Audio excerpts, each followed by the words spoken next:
bagaimana menetapkan ataupun menyimpan warisan tu bukan kekuatan kita selama ni. Lalu warisan, identiti warisan KL yang lama tak banyak kita pelihara. So kampung baru dah menjadi salah satu elemen kepada benda tu.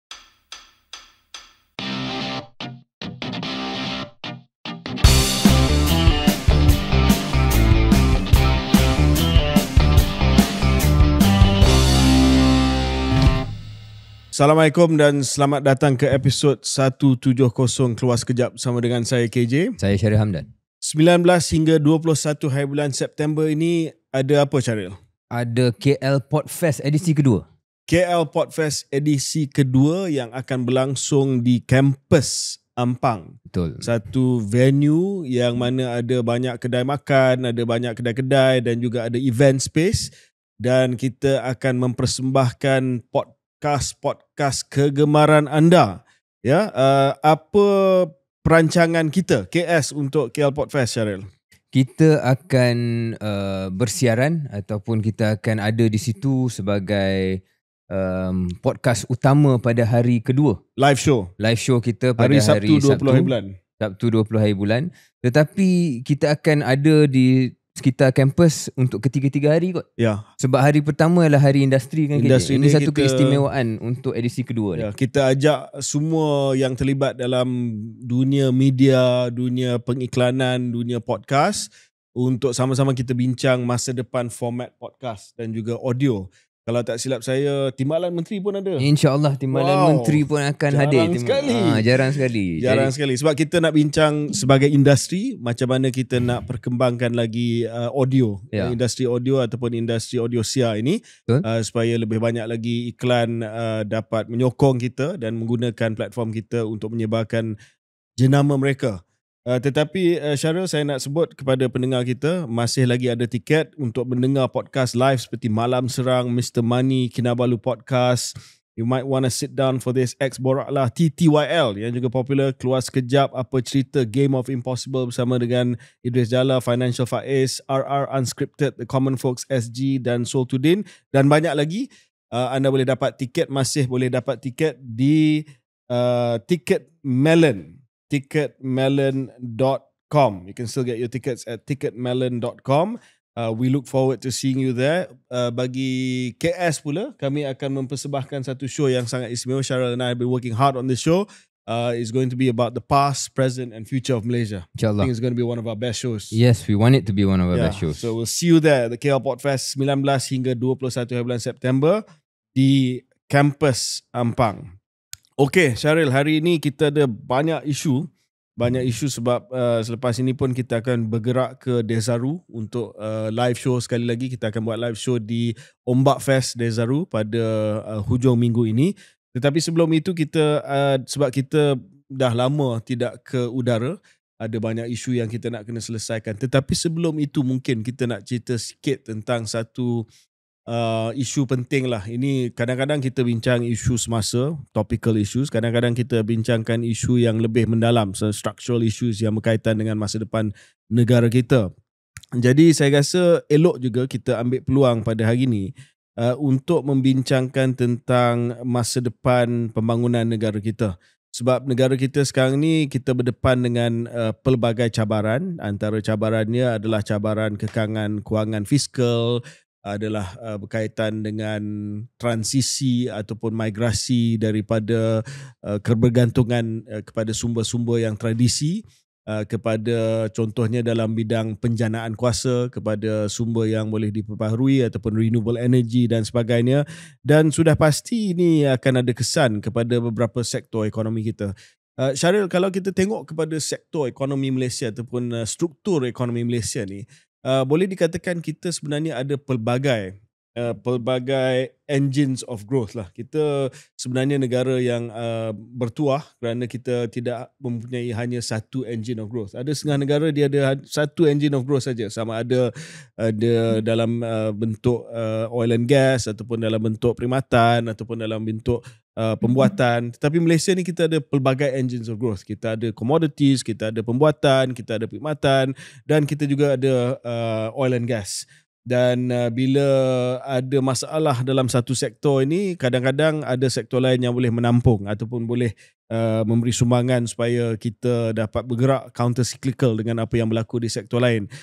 Syara pernah bekerja dalam bidang oil and gas, dan hari ini saya rasa kita nak cakap sikit tentang bidang minyak dan gas inilah, sebab ini antara penyumbang utama negara kita. Kalau kita tengok dari segi duit kerajaan lah ataupun pendapatan kerajaan persekutuan, purata saya rasa 20 hingga 30% akan datang daripada sektor minyak dan gas. Tapi Syaril dulu minyak dan gas, tapi bukan di Petronas, tapi sebagai vendor lah. Sebagai vendor Petronas.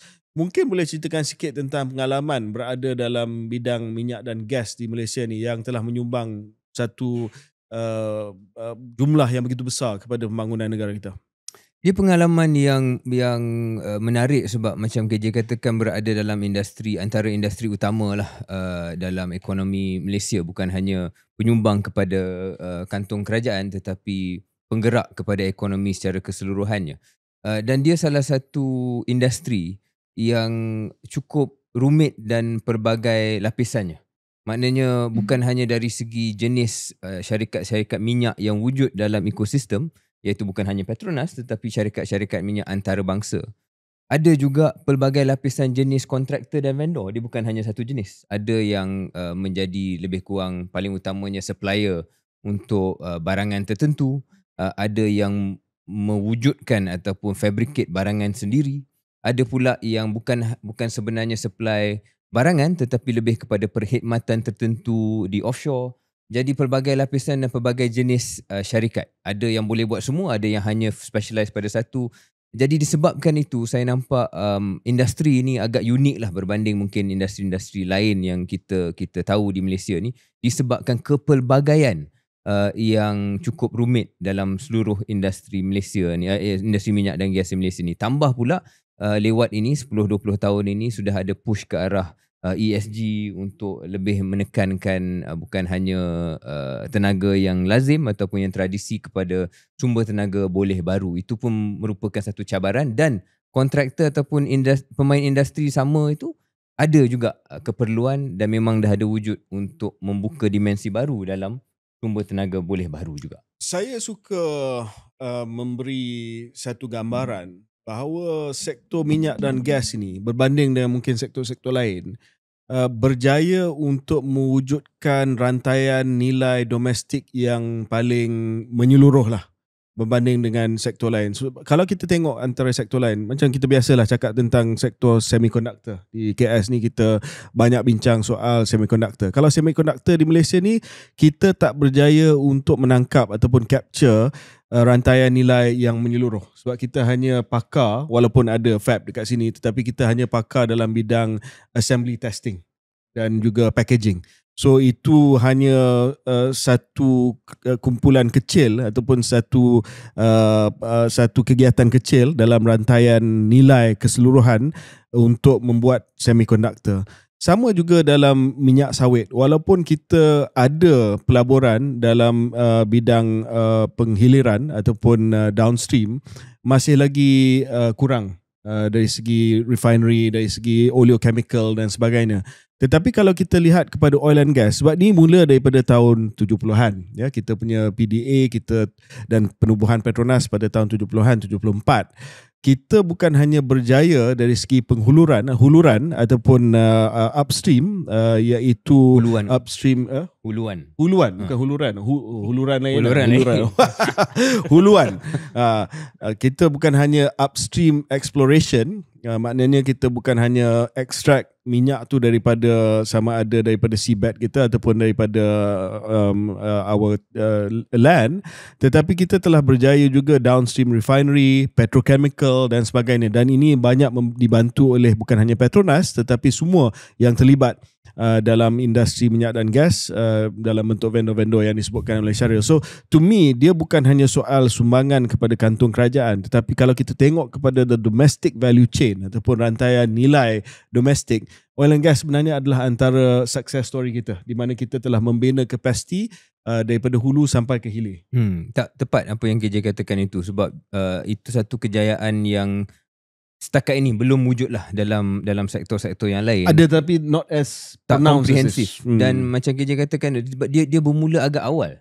Dan sebab itu saya rasa Petronas khususnya, terutamanya pada lewat abad ke-20, tapi even sekarang lah saya rasa, dihormati dan disegani oleh negara-negara jiran terutamanya. Dan negara membangun yang lain. Sebab mudah saja untuk sesebuah negara yang dikurniakan khazanah minyak dan gas ini untuk kekal sebagai satu entiti atau industri yang banyak berkisar huluan. Maknanya kita boleh dapatkan royalty, kita boleh dapatkan kewangan hanya dengan manage upstream saja. Yeah. Dan menjual hak kepada syarikat-syarikat minyak antarabangsa misalnya. Dan itu pun dah boleh mendapat pulangan besar. Tetapi negara Malaysia dan melalui Petronas daripada awal lagi, dia katakan rantaian nilai yang KJ sebutkan itu menjadi salah satu KPI utama. Bukan hanya short term gain tetapi long term success. Dan itu yang kita jarang ada dalam Malaysia lah. Tapi kita terpaksa bincang isu oil and gas pada hari ini sebab sektor ini berdepan dengan pelbagai cabaran. Sebab itu baru-baru ini Petronas pun telah mengumumkan bahawa ada usaha untuk buat right sizing. Maksudnya ada usaha untuk memastikan bahawa jumlah pekerja dalam Petronas itu adalah fit for purpose. Saya difahamkan ada beberapa jawatan-jawatan yang telah pun diberikan option untuk berhenti sebab terpaksa dalam keadaan hari ini. Dan bukan hanya Petronas saja, tetapi banyak syarikat-syarikat minyak dan gas di seluruh dunia terpaksa berdepan dengan keputusan yang rumit ini disebabkan harga minyak yang sekitar saya rasa $60 setong sekarang ni, dan juga kos untuk cari gali yang semakin meningkat. Ini telah menyebabkan bukan hanya Petronas tetapi hampir semua syarikat-syarikat minyak dan gas besar dunia untuk memastikan bahawa dia punya jumlah pekerja itu adalah fit for purpose dan dapat sustain dia punya bisnes pada waktu ini. Itu yang pertama. Yang kedua yang kita tengok dari segi cabaran yang dihadapi oleh syarikat-syarikat minyak dan gas juga adalah perubahan-perubahan yang kita tengok sedang berlaku di dalam dunia perniagaan. So antara contohnya adalah migrasi dunia kepada renewable energy. Jadi ini adalah satu soalan eksistensial kepada syarikat-syarikat minyak dan gas sebab mereka berniaga jual minyak dan gas. Tetapi sekarang ini banyak negara sudah pun commit diri mereka kepada net zero carbon emission menjelang tahun 2050 dan sebagainya. Jadi di manakah hala tuju dan masa depan sektor minyak dan gas ini apabila negara-negara telah membuat satu komitmen bahawa mereka akan ada net zero carbon? Tidak bermaksud bahawa oil and gas akan tamat begitu saja, tetapi sudah pasti syarikat macam Petronas dan juga vendor-vendor Petronas akan fikir apakah masa depan sektor ini kalau kita dah buat komitmen untuk ada net zero carbon emissions menjelang tahun 2050. So dan dari segi kerajaan juga, kalau saya pakai songkok ataupun topi saya sebagai bekas menteri, saya kena fikir juga kalau 25 hingga 30% daripada revenue kerajaan datang daripada sektor oil and gas, terutamanya daripada Petronas, apa akan jadi selepas kita ada this migration ataupun transition towards renewable energy?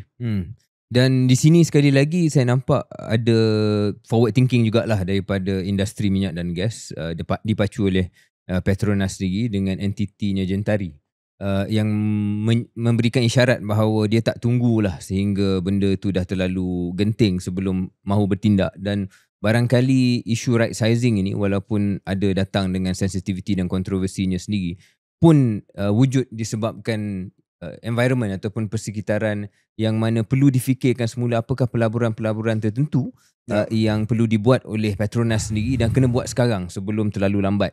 Dan pelaburan baru itu bukan hanya respon kepada keadaan industri huluan yang lebih mencabar, tetapi juga bagaimana transisi Petronas itu sendiri bukan hanya sebagai old school oil and gas national oil company tetapi juga ada dimensi tenaga boleh baru.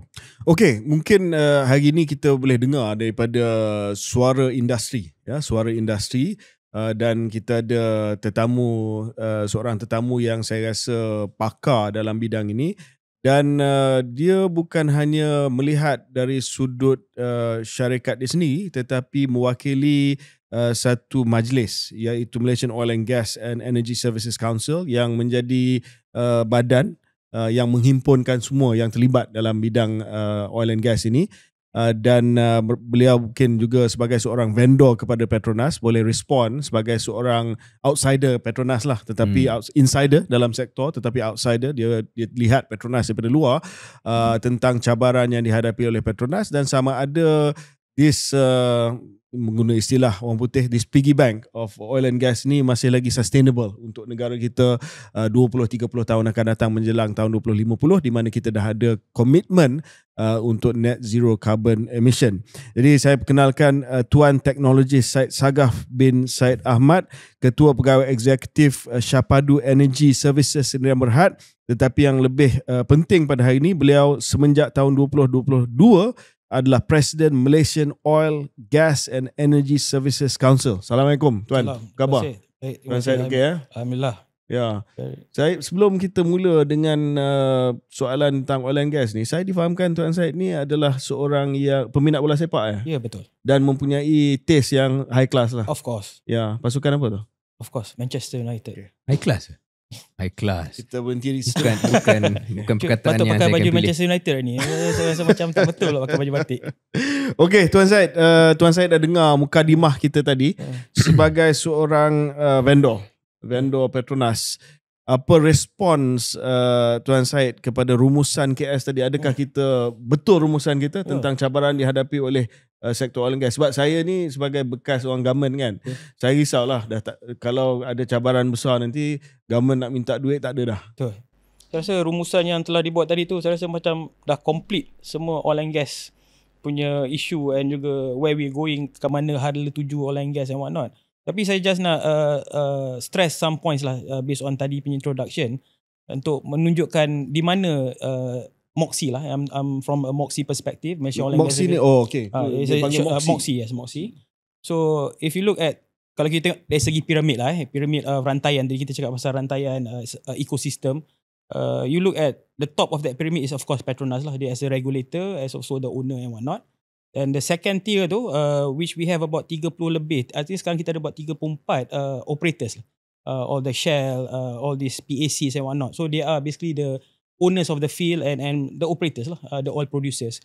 Mungkin sebelum tu ni Tuan Syed boleh explain sikit, sebab di kalangan pendengar kita ada yang tahu, ada yang tak tahu. Apa PSC ni? It's a product arrangement contract between Petronas, which mean dia bukan royalty punya style, tapi dia memberi satu field kepada syarikat-syarikat yang hendak develop field tersebut lah. So example, dia ada Shell, dia ada satu block. So basically they have this arrangement contract dengan Petronas. Adalah dia punya terms yang telah mereka persetujui untuk some sort like a long term 30 years, 40 years kind of arrangement. So mereka beroperasi di field tersebut, di mana ada beberapa peratusan yang akan diberi pada Petronas lah. Itu adalah antara producers dan juga Petronas. Sebab rantaian nilai mungkin lebih mudah untuk pendengar kan. Cuba Tuan jelaskan. Kita ada the developer of the field. Correct. Kemudian minyak tu pergi ke siapa? Tu mungkin orang nak kena tahu. Basically minyak tu semua akan dikontrol oleh Petronas lah. Basically semua hasil-hasil bumi based on PDA 74 dimiliki oleh Petronas lah, based on the act. So all this arrangement, all this production arrangement contract is basically to facilitate the production. Mana Petronas tak perlulah develop the whole, buat semua. So and I think worth to mention as well, Petronas in the last 10 years they come up with this Malaysian bid round, which means dia promote the fields for people to come in. Let's say kalau katakan ada companies from overseas or maybe local company. Sekarang ni dah ada lah sebenarnya, ada local company yang sudah naik taraf lah daripada sebagai pembekal ataupun dia dah mula cari gali. Dia dah mula ke arah jadi consortium of a field. So dia beli field tu, adalah the arrangement, the contractual arrangement between these companies dengan Petronas, so that dia own the field. So this is basically the way forward lah in terms of whatever the field yang available. So bukan hanya syarikat-syarikat antarabangsa macam Shell, Exxon semua. You kena tengok juga in terms of macam Shell ni, dia tak interested in the small fields lah. So kebanyakan syarikat dalam Malaysia ni bila dia interested, you go for this marginal field. Field yang Petronas, Shell tak akan not cost effective for them to proceed developing this kind of field. Hence bila dia buka this opportunity to everybody ni, so ada new supply chain kind of environment being created lah. Okay. And it helps, dia memberi peluang juga kepada syarikat dalam Malaysia untuk cuba untuk dapatkan field tersebut lah. So berbalik kepada saya punya piramid tadi tu. Sila. So kat atas tadi tu Petronas, bawah tu is all this PAC. Kenapa saya cakap dia jadi 34, dulu mungkin 20 saja, tapi because of all this lah, dah ada company baru masuk and whatnot. So these are the top two tiers. Dan lepas tu bawah ni semua is basically we call it OGSC, all gas services and equipment suppliers, which basically kalau you nak tengok the importance, if I give from a standpoint of the statistics standpoint lah, in 2023 lebih kurang 130 juta man hours spend untuk success of a few projects kat offshore upstream, huluan punya projects. Daripada 130 juta man hours yang expanded to achieve lebih kurang 18 first oil first gas. First oil first gas is basically bila kejayaan kat offshore tu dinilaikan bila buka telaga tu minyak keluar lah. Okay. So lebih kurang 18 projek yang telah terhasil, which is a big achievement in 2023. 70% daripada man hours tu datangnya daripada OGSC. Maknanya yang vendor lah, yang supplier, yang buat service, yang buat commissioning, yang buat fabrication, tu 70%. That's how important this OGSC segment. Kadang-kadang bila kita cerita oil and gas ni, orang selalu nampak dekat top tu je, Petronas, the Shell and whatnot. Tengok pelantar tu. Sebenarnya yang betul-betul OGSC ni, we call it part of this nation building agenda lah. Macam Tuan Syed punya syarikat Syahpadu. Syahpadu ni dia buat apa? Dia buat maintenance ke? Dia buat fabrication kita buat maintenance dan juga kita buat hookup and commissioning. So which mean kalau in the development tu, from engineering, ada orang buat pelantar dekat big yachts kat, dia bawa ke laut, dah install. So somebody need to commission to ensure that platform tu boleh dapat first oil first gas lah. So we are at the last point of the overall ecosystem. Okay. Tapi the point is that sama ada you paling kecil ke, you paling besar ke, it's like lari 4x100 ni, semua orang memainkan peranan masing-masing to ensure that you deliver the project tu lah. So that's how big the OGSC ecosystem. And kalau you tengok according to Petronas punya licensing, dia kata ada 4,000 lebih vendors. Tapi in our calculation, based on some statistics, some studies done by DOSM DOSM pun dia ada buat Department of Statistics Malaysia, dia ada buat some study menunjukkan about 2,000 lebih yang betul-betul active vendors, which kalau you look at dia punya output tu about 70 billion come from the oil and gas punya OGSC segment ni lah. So it's quite a big punya ecosystem sebenarnya, and it comprises of all these big companies, the mid-tier companies, and also of course SME need to play a role in this overall ecosystem as well. So that's where OGSC ni memainkan peranan yang sangat penting dalam memacu kehadapan lah, merealisasikan aspirasi untuk apa-apa perkembangan di dalam minyak dan gas lah. Saya fahamkan 33% daripada active spend Petronas untuk vendor ni pergi kepada PKS Bumiputra. Saya rasa memang betul, lebih kurang itulah numbers, sebab dalam calculation kita kalau kita ambil the Pareto rules 80-20 tu maybe the portion yang datang daripada PKS ni SME, tapi they represent the bigger numbers of players lah. Mungkin 80% datang from that segment. So it's about right, this SME players ni very good. OGSC SME players lah, dia supplier, valve supplier, even services. So they doing all this lah. Tapi point yang KJ bangkitkan tu dan disahkan oleh Tuan Syed, mungkin satu persoalan yang boleh kita buka dimensi kritis sikit. Adakah terlalu banyak sebenarnya vendor sehingga kan ia mungkin tidak efisien? You yourself said 4,000 tapi yang aktif 2,000 saja. 2,000 lebih. Okay, ini ada berkaitan dengan licensing lah. Licensing sebab I think part of you cakap tadi pasal PDA, I think dia memang allow the ecosystem to flourish lah. So the licensing ni is something yang semua orang boleh apply lah. To become Petronas vendor ni, you boleh apply lah. It can be anything. Dalam licensing tu can be as complicated as buat supply makanan pun jadi vendor. Supply makanan pun is part of that 4,000 swag code. So the swag punya benda tu. So I always say that the active one is about 2,000. And kalau I rasa betul-betul lah ikut kita punya pandangan, mungkin dalam 1,200, 1,300 yang betul-betul yang core vendors yang betul-betul buat the core business. But we cannot, I don't think Petronas would want to stop anybody from becoming their vendors lah. I think it's not in their... Dia bukan soal stop Tuan Syed, tapi saya ingat beberapa tahun dulu mungkin KJ boleh sahkan dalam kerajaan pun there was a push untuk try and merge some of this and consolidate the which industry. happening now. Again, Moxie kita ada terlibat banyak lah. Kita banyak berkolaborasi dengan Petronas. Semua pendapat-pendapat daripada industri ni kita memang direct access to Petronas untuk keluarkan pendapat kita. And kita tahu swag ni perlu diperbaiki lah. Memang sedang dibuat. Tuan Syed, mungkin kita balik kepada cerita vendor ni kemudian sebab we are zeroing in on the vendor development. I think a bit too early. Kita nak bawa kepada the big picture first. Fair, no problem. Big picture ni yang pertamanya, adakah Tuan Syed rasa move Petronas untuk mengurangkan saiz organisasi dia baru ni, kita panggil right sizing lah. Ya?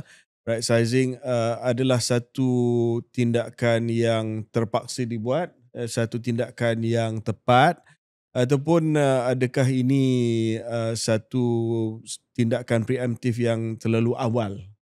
Saya rasa kalau kita tengoklah right sizing punya exercise by Petronas ni, you need to look at Petronas membuat membuat tindakan ni. Saya rasa pada keadaan kekuatan mereka yang sangat, mereka sedang dalam keadaan kekuatan lah. Bukan ada weak position sebenarnya. Kalau kita tengok, of course dia ada some dip in dia punya quarterly report, tapi tengok dia punya balance sheet still very strong. So I think this is, as you say, a preemptive punya move in ensuring that dia remain resilient in moving forward. And kalau you tengok pun dia buang according right sizing about 10% lah kan. The way that industry view this lah, and kita being guided by the statement by Tan Sri Presiden Petronas, dia kata right sizing ni more or less they are trying to remove the enablers lah. That's the enablers punya part lah. So from industry perspective lah, kalau you remove enablers, somebody still have to do the enabling punya part tu. So we feel that could be some opportunities that coming to the industry to take up all these enablers punya job. I mean, I think that's where the industry sees this. And we fully understand the needs to do this right sizing to ensure that you remain resilient. Semua orang kena buat tindakan untuk moving ke depan.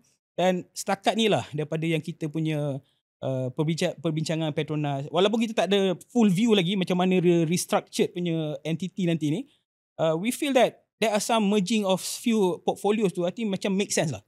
Make sense. I think Petronas talking about Petronas 2.0 lah moving forward. So we have not have the long view lagi apa benda ni, all this moving forward plan ni.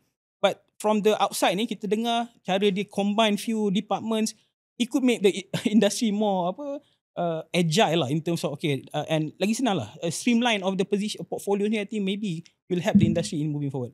But again, I cannot comment too much because kita tak tahu bila dah finalize structure ni macam ni, kita tahu. Tapi from the business sense, I think it has to be done lah. Pandangan optimis lah sebagai Presiden Moxie, bagaimana isu yang dihadapi Petronas atau langkah Petronas ni boleh sebenarnya membuka lembaran peluang baru kepada vendor.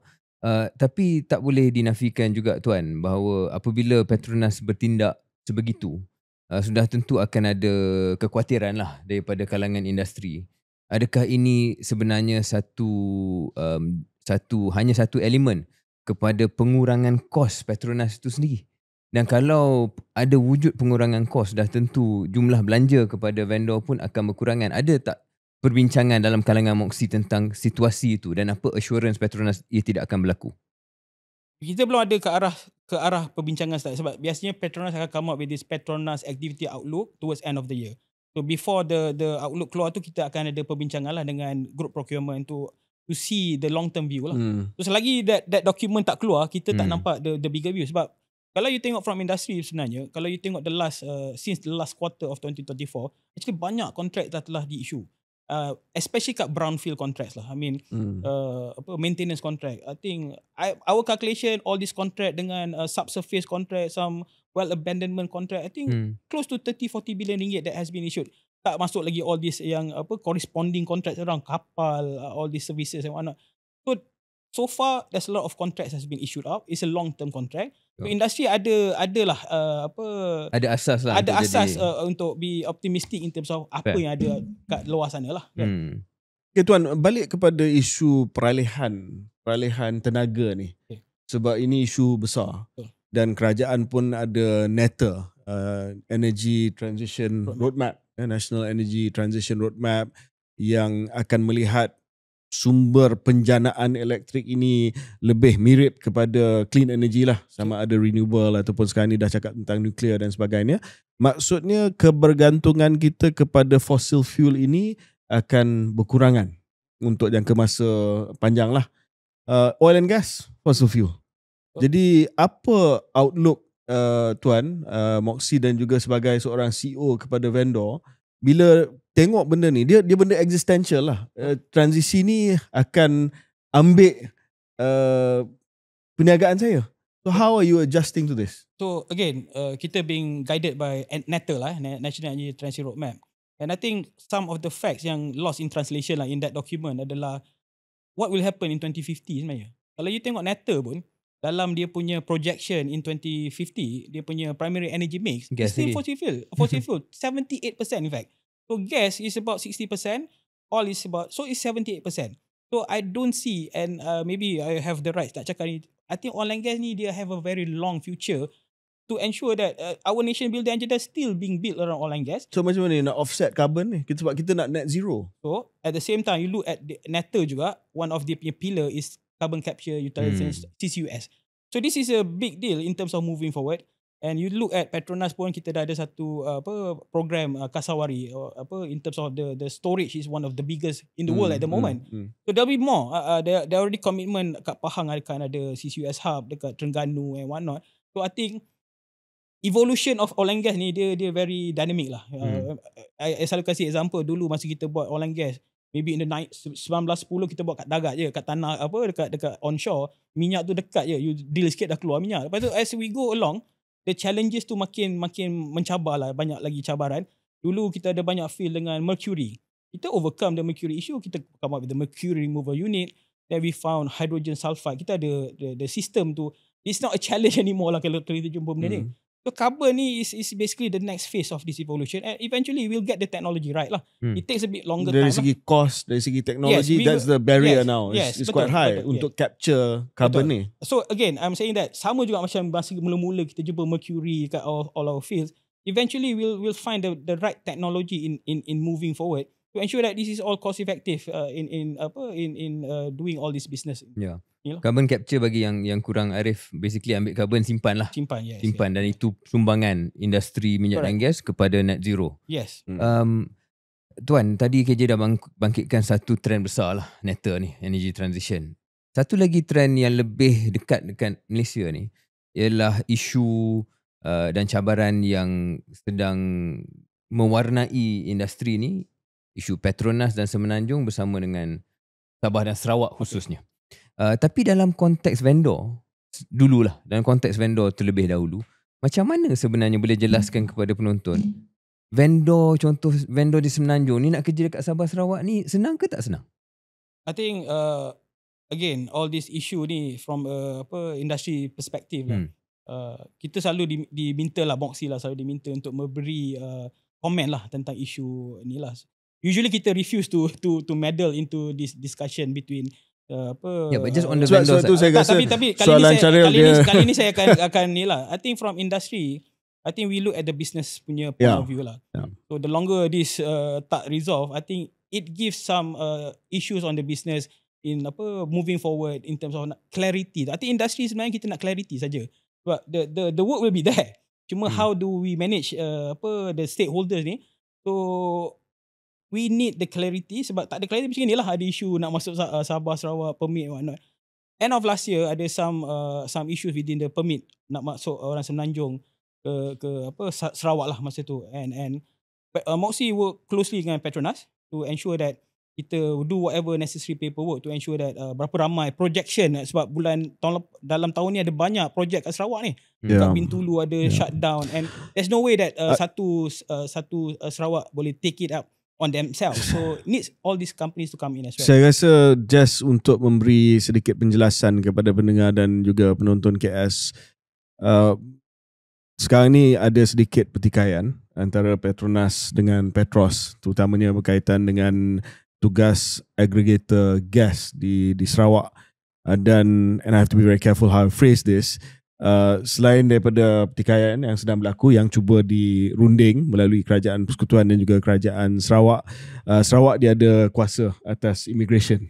Jadi kena ada permit kerja lah. Betul. Kalau kita Dari datang dulu lagi lah. daripada Betul, dulu. ya, betul. So pekerja daripada Tanah Melayu kalau nak pergi ke Sarawak dia kena ada permit kerja. So antara I wouldn't say taktik lah, tapi antara tindakan Sarawak adalah untuk memastikan bahawa Antara itu leverage yang diguna dia ada. sebagai leverage lah. Diguna, I think that's accurate kan. Just not. Tak, tapi again we work You closely. working closely with Sarawak.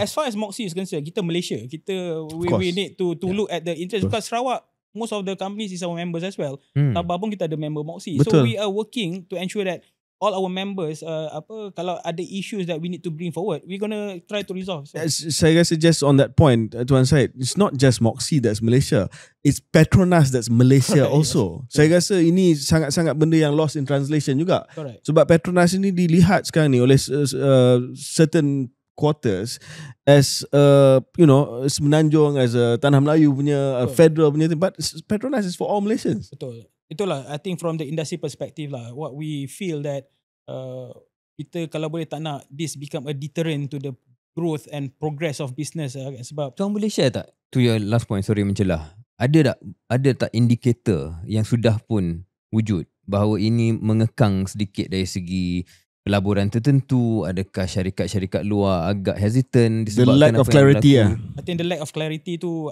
I rasa without any factual punya benda pun, I think there'll be you need to ensure a longevity in your doing business. So I think again, the sooner that this being resolved amicably, I think it's the best for the whole industry to move forward lah. Okay. I think that's from the perspective of industry lah. Boleh kita kembali ke hubungan Moxie dan juga vendor dengan Petronas lah secara keseluruhannya. Sebab seorang yang mungkin kritis ataupun kritikal tentang industri ni, dan saya sendiri pernah menjadi vendor lah, so I'm sympathetic to your view of course, tapi sebagai podcaster saya kena tanya soalan.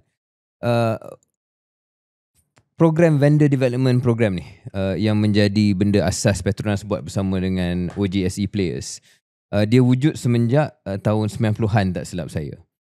Telah pun memberi kontrak lebih 9 bilion ringgit kepada vendor-vendor bawah VDP. Kemudian ada lagi program-program skim lain seperti vendor financing program 2 bilion lebih.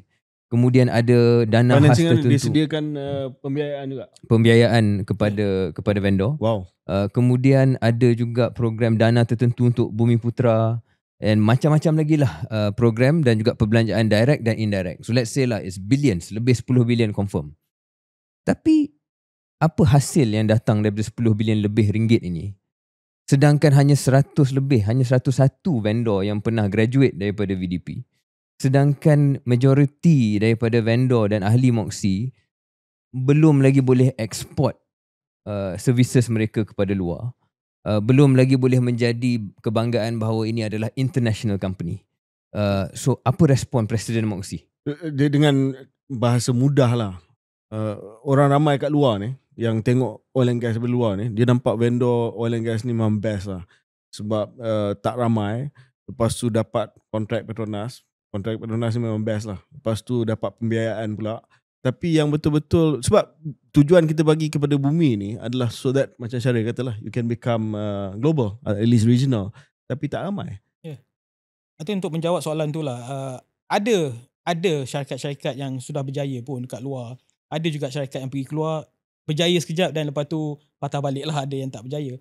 Tapi if you look at all the numbers that you mentioned, VFP, Vendor Financing Program, Vendor Development Program, I think dia bukanlah Petronas bagi duit, ambil duit ni berniaga, tak ada. I think all the companies need to make effort. This VDP ni bukannya being created, dia beri ruang saja untuk company ni. Contoh kalau valve, in the 90s mungkin kita ada valve manufacturer. So VDP program tu memberi peluang kepada valve, tapi dia still need to invest. Dia bukannya simply dapat Dia bukan contract. ihsan lah. Dia bukan ihsan. Dia memang kerja, value I kerja don't lah. think that any of this VDP adalah ihsan sebenarnya. It's basically a business. But Petronas memberi ruang untuk company-company ini boleh mendapat kejayaan lah dari segi swag list dia ke. So dia beri sikit kelebihan untuk mereka bersaing. And ada company juga yang sebenarnya bila dia graduate, dia contoh kalau saya tengok ada company yang dulu dia jadi agent, their aspirations that eventually you buatlah manufacturing plant you sendiri. Memang ada banyak yang berjaya. Ada yang boleh export dia punya teknologi sampai ke Indonesia, ada yang boleh export sampai ke ASEAN. And in a way, I would say that walaupun the numbers you mentioned tu macam banyak, it's not ihsan, it's not money given. Even VFP tadi, vendor financing program, it is basically a financing given by the banks, but facilitated by Petronas via MOU lah dengan ada 9 banks. So that kalau kita dapat contract with Petronas ataupun all dengan Petronas especially, you can apply for this financing. So dia help you with the financing lah. It's not basically you dapat duit lah. So it's a business transaction more or less. But I would say that we have a lot of success story lah. Okay, that's fine. Tapi kenapa tak ada lebih banyak success story? Sebab ini cerita sejak tahun 70-an. Betul. Dan kita dah bagi basically, okay, it's not a handout, tetapi peluang yang sangat-sangat luar biasa kepada syarikat kita. Dan, Petronas is a Fortune 500 company. Sebagai NOC, probably the most successful NOC in the world. Tetapi dari segi the supporting firms, vendor dan sebagainya, tak ada yang sampai setanding Petronas kot. In their respective Halliburton ke selama je. I think betul. I think that is something yang is susah kena explain lah macam mana kita punya approach to create all these big companies lah. Cuma I would say that maybe kita ada that momentum somewhere around late 2000 lah, 2010 onwards. I think kita dah ada that momentum. Maybe I give you an example. Sapura, dia dah start ada that big cost retail now. So this is all our members pun. Tapi you need to understand that the resiliency of this OJSC segment ni you cannot underestimate, because we have faced with easily 3-4 crisis since 2014 with the oil price crash. At one point in 2014, the we have about 30 plus listed entity dekat dalam market bursa kita with a market cap about 110 billion. 80% wealth destroyed by 2018. So nak recover ni is a very tough punya ni. And lepas tu COVID pula. Dan lepas tu all this geopolitical tension. So again, the OJC is still here lah to really fight and move forward walaupun limping ke apa. But that's where we are lah. We've been hit. Susah jugalah lepas oil price crash lah. No, saya boleh completely empathize with that sebab saya berada dalam industri pada tempoh low oil price tersebut. It was bad. Low oil price tu I think the worst time that happening. Tapi tuan, kita masih negara yang nak ada aspirasi tinggi lah. So okay, fine. Ada jawapan yang jelas daripada Moxie. Cuma aspirasi kita nak jadi macam ekosistem di Norway, even di UK, di mana ada ekosistem dan juga firma-firma yang menjadi global. Betul. Maybe not Halliburton selama je, but Baker Hughes ke level-level yang boleh dikatakan aspirational lah. Apa yang perlu berlaku antara sekarang dan say 20 tahun lagi? Sekarang ni sebenarnya dia dah bukannya luxury lah. It's a necessity for us to really look to become global champion, because once we ratify the CPTPP and whatnot, we cannot be happy with having Malaysia saja as our base. And that's why Moxie at this point of time, kita work closely with few agencies as well to see how we can we call this global champion programs lah. So we are trying to see how we can incentivize selected companies that have potential, which memang mungkin dah ada kat luar, few companies ni, how we can create them to become a global champion. So we are working closely with all these agencies and see how we can move lah. So sebagai penjelasan juga, CPTPP ni adalah Comprehensive and Progressive Agreement for Trans-Pacific Partnership. Dulu dia TPP lah. So bila Amerika keluar dia jadi CPTPP. So ini tujuan kita sebagai Malaysia menandatangani CPTPP ini adalah untuk memberi peluang kepada syarikat kita go global lah. Dia adalah bukan hanya tariff benefit, tetapi adalah usaha untuk kita membuka pasaran luar lebih mudah bagi syarikat-syarikat kita. So you guys have to be ready. Kerajaan dah menandatangani CPTPP. Kalau kita tak pergi keluar, orang akan masuk negara kita. So kita nampak this from a opportunity standpoint. Of course there's a threat. Of course, as a Moxie Malaysian, we want to see whatever mechanism we can try to stop people from coming in lah. Nak kasih peluang kepada kita punya company kat Malaysia. Tapi we cannot stop that because this is a international trade agreement. But now we are looking at the opportunities to go outside. And we've been collaborating with Petronas as well. Because we said that Petronas presence in other 12 countries of CPTPP ni, Petronas is present in most of the countries. So maybe some discussion on how we can penetrate this country through presence of Petronas at all these places lah. Saya itu langkah yang baik lah kalau Moxie memimpin benda itu. Kita dah start buat trade mission. Kita ada Indonesian every year, kita bawa our companies ke Indonesia. Sebab itu pun salah satu cara untuk respon kepada mungkin perbelanjaan yang lebih jimat daripada Petronas. Bukan hanya dengan apa yang kita sebut sebelum-sebelum ini, tapi juga menceburi Betul. pasaran luar. Nak tanya berkaitan dengan perbelanjaan jimat ni. Ni soalan berkaitan dengan struktur kos oil and gas. Okay. Sebab kita tahu bahawa struktur kos oil and gas semakin tinggi sekarang ni. Kalau kita ambil dulu cara operasi penyelenggaraan, logistik dan sebagainya, tidak sesuai dalam era sekarang ni. Sebab macam Tuan Syed kata tadi lah, sekarang ni exploration pun kosnya lebih tinggi. Bukan hanya drill lepas tu dapat minyak. Betul. Dia kena pergi offshore, dia kena pergi marginal fields, Betul. macam-macam lah. Betul. Dan itu melibatkan kos yang lebih tinggi.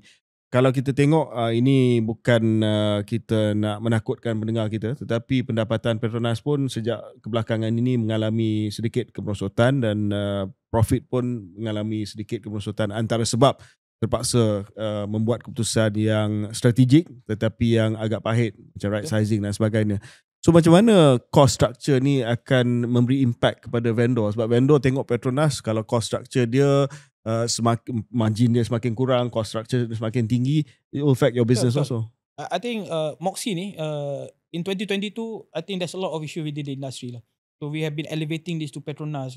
There's a lot of head on jugalah in terms of negotiation dengan Petronas in terms of contract. Sebab one of our key focus area is we call it a fair and equitable contracting mechanism. Nilai tu tak cukup dulu. Nilai dia punya issue, you're talking about cost structure kan. Sebab there were times that after the oil price crash ni, when the contract has been structured, dia put too much liabilities on the contractor side lah. Mana the contractor kena absorb kalau the weather downtime lah apa. So the contract is basically one-sided. Tapi masa tu desperate times kan. Orang nak ada contract ke, orang nak ni. So most of the contractors ni take up that kind of contract mechanism. And one of the things that kita discuss dengan Petronas, which is dah ada banyak brainstorm session, workshop with Petronas to really fix this contracting. When we call equitable, bukanlah kita nak contract tu harga tinggi. Contoh dulu contract EPCC contohnya, is a lump sum contract. While katakan C, saya cakap tadi, Syahbadu is the C kan, commissioning happen 3 years down the road. Tapi contract tu dah lump sum in the year 1 tu. How do you know by the time you know about commissioning, harga kapal tu? Kalau harga kapal, harga minyak tu is a lump sum. So too much risk being put at one party, and bila execute later, that's where the industry face issue.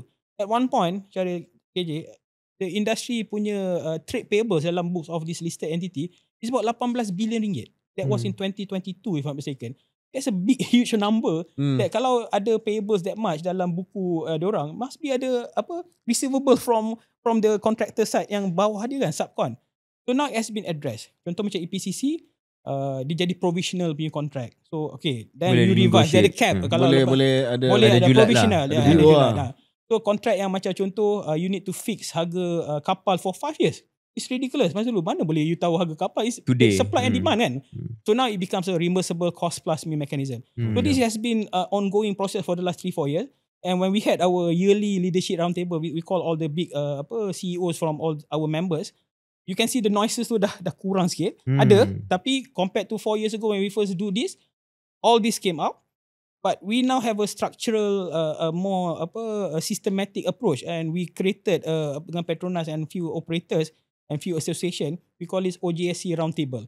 So all this issue is being itemized, as being recorded, and it will need to be closed. So ada berapa ratus isu masa mula, sekarang dah jadi half of it lah. So it's a more systematic punya approach to issues. Mendengar jawapan Tuan Syed ni, sebenarnya jawapan last ni contoh tau macam mana industri dan sektor oil and gas ni sangat matang untuk ada round table di mana bukan hanya Petronas datang, tetapi Exxon datang, Shell datang, dan benda tu jadi benda yang biasa. Ini yang perlu dicontohi oleh industri-industri lain. This is the evidence of a mature ecosystem led by Petronas at the top. Betul. And you look at few programs yang we have currently. OJSC Roundtable is basically addressing industry issue. And we look at talent development. We created a partner with Petronas, is Vista program, vocational integrated training skill advancement. Which means Vista ni is industry punya benda led by Petronas, but eventually it will be industry led punya program untuk TVET. So it's systematic sekarang kita ada. Okay, mungkin antara soalan terakhir daripada saya, nak tanya Tuan Syed, apakah gangguan, disruption? Sebab kita di KS ni antara favourite topik kita adalah kecerdasan buatan lah, AI.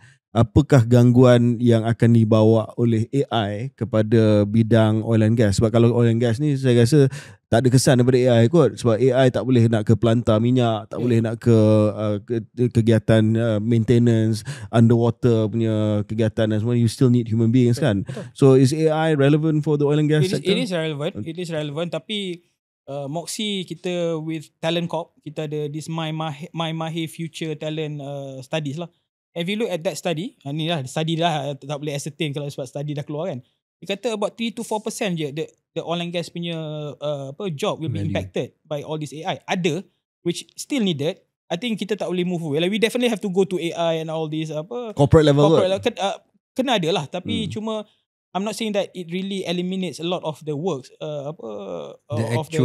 the traditional oil and gas. Yeah. Even if you talk about the CCUS lah kan, even though it's a new technology, tapi still traditionally oil and gas punya players ni still buat the platform, kena buat pergi laut. Technology might be different, might be new, but the somebody have to install the platform kat laut, pasang pipe dia.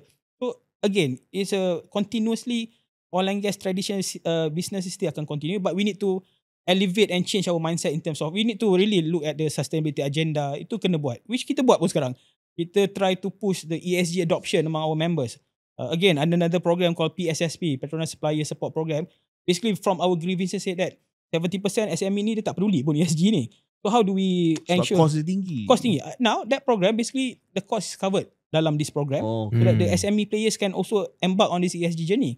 Kalau tak, dia lah nak to get all the layers besar kan. Mungkin pendengar tak faham pematuhan kepada ESG ni kadang-kadang cost dia tinggi untuk syarikat kecil. All the reporting and whatnot kan. Environment reporting, social governance. So this semua. platform ni, PSSP ni, Moxie works with Petronas is to ensure that they ada training proper to understand what is all the ESG being compliance and whatnot.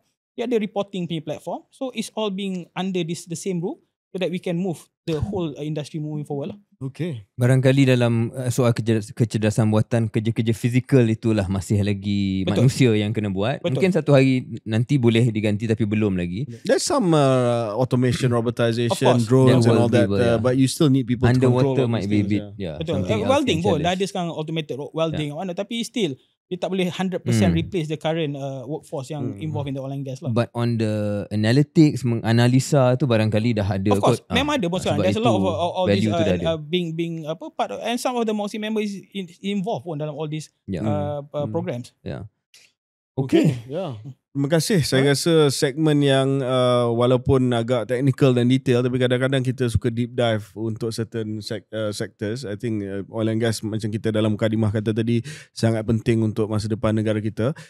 Saya rasa for me the key takeaway is for instance soalan besar, adakah oil and gas menjadi sunset industry disebabkan komitmen kita untuk net zero carbon emission. I think the key word there is net zero carbon emission, bukan zero carbon emission.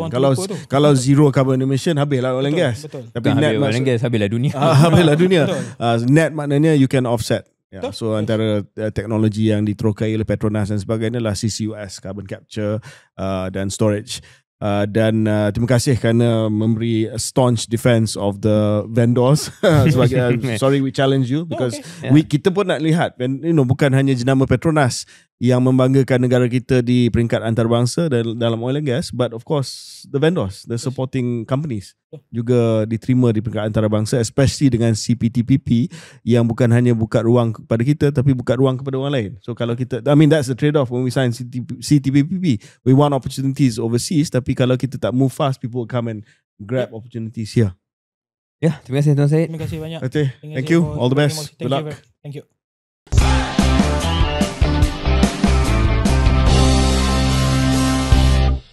Selamat kembali ke episod 170 Keluar Sekejap, di mana kita telah bincang panjang lebar berkenaan dengan isu Petronas, oil and gas dan sebagainya. Ada satu lagi isu yang saya rasa dah dijawab pun, kita sebut sepintas lalu. Ini adalah satu dakwaan daripada Penasihat Undang-Undang Sarawak bahawa Petronas telah mengambil 75% hasil minyak 95% hasil minyak gas dan minyak Sarawak sepanjang 50 tahun. Kononnya Sarawak hanya menerima 5%. Tetapi saya rasa dah dijawab pun, tidak mengambil kira kos besar penerokaan pengeluaran cost of pelaburan Petronas di Sarawak, tidak mengambil kira PSC contract, tidak mengambil kira hasil kasar dan juga keuntungan bersih Petronas. Saya rasa it's misleading. Saya rasa it's almost bad faith argument lah. Bad faith Sebab argument, saya yakin yang sebut tu bukan tak tahu. Didn't take into consideration the cost of investment, didn't take into consideration the actual profit margin, Yes. what was paid to the PSC partners dan sebagainya.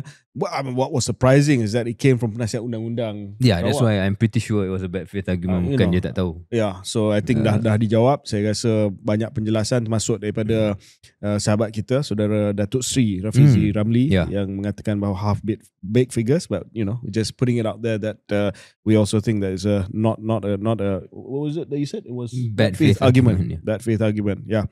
Okay. Let's move forward. Ada banyak isu. Kita ada beberapa isu antarabangsa. Tapi sebelum isu antarabangsa, kita nak bincang sedikit tentang kekecohan yang berlaku semalam. Kita rakam ini pada 12 hari bulan. Semalam 11 hari bulan September ada kekecohan yang berlaku di Kampung Baru ataupun Kampung Sungai Baru, yang memang terletak di Kampung Baru, di mana ada satu reaksi ataupun satu insiden apabila polis datang untuk memastikan bahawa perintah mahkamah dapat dilaksanakan, iaitu 15 keluarga, ya. So sejarah projek ini adalah projek pembangunan di Kampung Baru. Saya nak pastikan bahawa kita dapat kronologi yang tepat, ya. Basically projek ini adalah satu projek pembangunan yang dirancang sejak tahun 2016 dan bermula suku pertama tahun depan. Selepas hampir 9 tahun tertangguh, melibatkan 328 unit kediaman di atas tanah pajakan 99 tahun seluas hampir 8 ekar, dengan pembangunan asal oleh PKNS. So di situ ada flat PKNS dan juga ada beberapa rumah-rumah teres di situ, ya. Dan pada tahun 2021 tanah ini telah digazet di bawah Seksyen 8 Akta Pengambilan Tanah 1960. So di bawah Seksyen ataupun Akta Pengambilan Tanah, Kerajaan Persekutuan boleh gazet mana-mana tanah untuk diambil alih. Skala projek itu 328 unit, 64 rumah teres yang sedia ada dan 264 flat PKNS. Penguatkuasaan yang berlaku, 15 keluarga terakhir berdepan pengusiran. Polis dan bailiff telah potong elektronik, keluarkan barangan. Ketegangan berlaku apabila penduduk berkeras, enggan keluar. ACP Dangwangi Tuan Zulizmi Afendi Sulaiman, saya rasa ramai yang dah tengok gambar, cedera apabila akibat dilempar objek kena kepada muka dia, dan beberapa individu telah pun ditahan kerana halang tugas dan cetuh kekecohan. Itu dia punya background dia lah. Syaril, isu ni telah pun banyak mengundang reaksi daripada orang ramai, terutamanya di media sosial dan sebagainya. Dan saya nampak isu ni agak split lah. Ada yang kata ini adalah satu perintah mahkamah yang dipersetujui oleh majoriti penduduk di sana. Kenapa ada masih lagi yang enggan terima tawaran yang dibuat oleh kontraktor ataupun pemaju developer hartanah tersebut. Ada yang kata mereka yang enggan terima pampasan itu disebabkan jumlah pampasan nampak agak kecil, dan kes ini masih lagi di mahkamah kerana mereka yang bantah ini membawa rayuan ke mahkamah. Kenapa tak boleh tunggu hingga rayuan itu selesai, barulah boleh mereka usir keluar kalau mereka kalah rayuan dan sebagainya. Emotionally charged lah, Syaril, sebab ini hartanah, ini basically rumah orang kan. Rumah orang ni terutamanya di Kampung Baru pula tu. Dia lagi sensitif lah sebab status Kampung Baru sebagai satu kawasan yang sangat-sangat sinonim dengan orang Melayu di bandar Kuala Lumpur ni. Apa pandangan Syaril? Lepas tu mungkin saya akan bagi sedikit komentar berkaitan dengan kronologi dan saya rasa apa yang saya rasa, di manakah saya rasa kerajaan boleh mengambil satu tindakan yang sedikit berbeza untuk meredakan keadaan. Dan benda ni berlaku di kala perbahasan masih lagi wujud dalam masyarakat tentang URA, tentang akta ataupun rang undang-undang yang sedang yang ditunda lah sebab dia pergi ke jawatan kuasa kan di peringkat parlimen, dan tanpa URA pun sudah wujud kontroversi sebegini. Dan salah satu benda yang kita bangkitkan dalam dua episod lepas bila cakap tentang URA ni ialah bagaimana draft rang undang-undang itu telah meletakkan hak kepada kerajaan untuk membuat pengambil alihan tanah andai kata nilai ambang yang tertentu itu telah dilepasi. Jadi kes ini gives life, memberikan nyawa kepada kekhawatiran yang orang selalu sebut secara abstrak, pengambilan tanah ni. Sebab sebenar-benarnya ini yang telah berlaku di Kampung Sungai Baru. Penggunaan akta pengambilan tanah dan ini yang telah menyebabkan isu sampai ke tahap inilah. Itu pertama sebagai contoh bagaimana benda ni boleh menjadi kekhawatiran besar.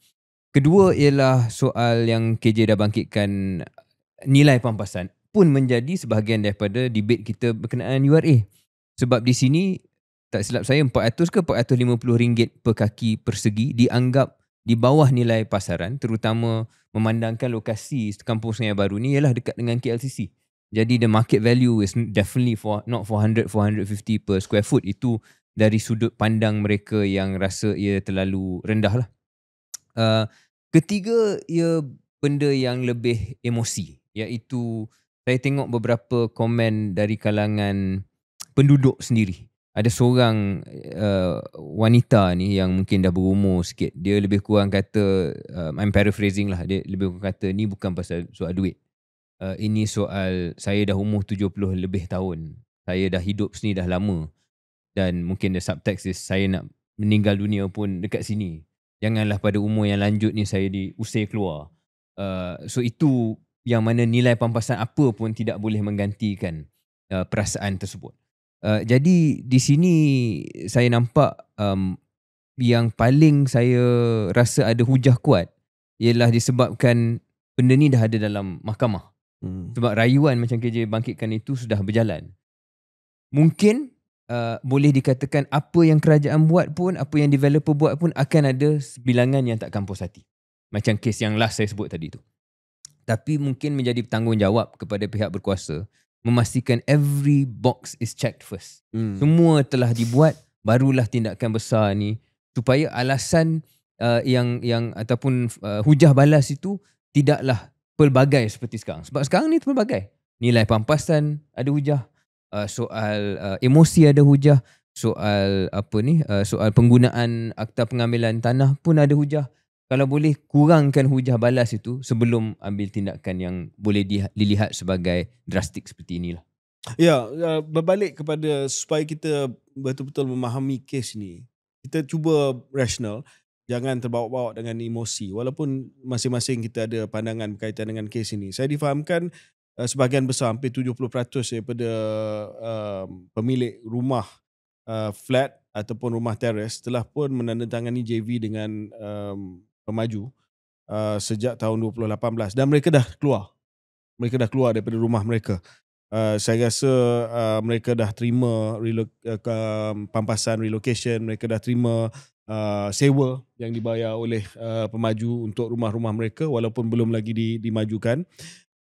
Ada yang tak setuju, 30% yang tak setuju. Mereka tak setuju dengan pampasan RM850 per kaki persegi yang digunakan pada asalnya.